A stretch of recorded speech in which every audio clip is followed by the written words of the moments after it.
మందకృష్ణ మాది గారు మొన్న మహబూబ్నగర్లో పర్యటించి మనకు మాలల శత్రువు అని చెప్పి అనడం వల్ల యావతి దళిత జాతి మొత్తం సిగ్గుతోడు తల వంచుకుంటుంది. ఇదేమి 30 ఏళ్ళ సుదీర్ఘ ఉద్యమ నాయకుడైనటువంటి మందకృష్ణ మాదిగా ఒక మాలలకు భయపడడం ఏంది? మాలల సత్యేందో మందకృష్ణనే ఆయన ఒప్పుకుంటున్నాడు. మాలల ప్రతిభ ఏంది? 30 ఏళ్ళ సంధి వర్గీకరణ అంటే జరగని అని చెప్పి మాలలు ప్రతిన భూని వర్గీకరణ జరగని చెప్పి మీకు సవాలు విసురుతుండగిన దాన్ని దిక్కువిచిగా తీసుకొని మనవాదుల కాళ్ళు మొక్కి దళిత జాతిని అడ్డంగా వాళ్ళ కాళ్ళకాడ పెట్టి ప్రణంగా పెట్టి వాళ్ళని దాసోహం అయిపోయిన మందకృష్ణ మాదిగా ఇది నీకు వర్తించదు. అసలైన ఉద్యమకారులు అంటే మాలలే.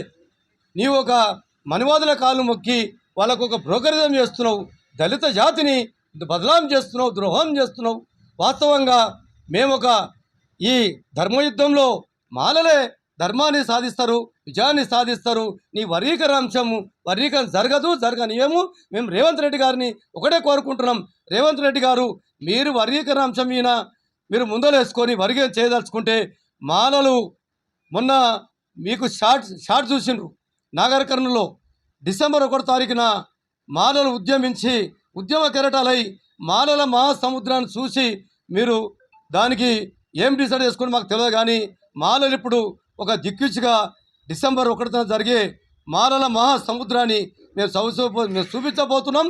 మాలలు ఇప్పుడే అగ్ర ఉగ్రులై ఉగ్ర నృసింహాలై మాలా సింహాలై గర్జిస్తూ వాళ్ళు టైం కొరకు వేడేస్తున్నారు. ఆ టైము డిసెంబర్ 1 నాడు మాలల తడ కింద చూపిస్తాం. ఖబర్దార్ మందకృష్ణ, ఇంకోసారికి నా మాలల పేరెత్తితే నీకు ఏడవైనా మాలలు అడ్డగిస్తారు. మేము గిన అడ్డగిస్తాం. నిన్ను తిరగనీయం, అడ్డుకుంటాం, అడుగును అడ్డుకుంటాం. ఖబర్దార్ బిడ్డ, ఇంకోసారి మాల జోలికి వస్తే మంచిగా లేకుంటుంది. ఖబర్దార్ మందకృష్ణ, మాలలతో పెట్టుకోకు, మసి అయిపోతావు. నేను మాలమానాడు రాష్ట్ర అధికార ప్రతినిధిగా దళిత రత్న ఎడ్ల కృష్ణ సవాలు విసురుతున్నా. ఖబర్దార్ మందకృష్ణ.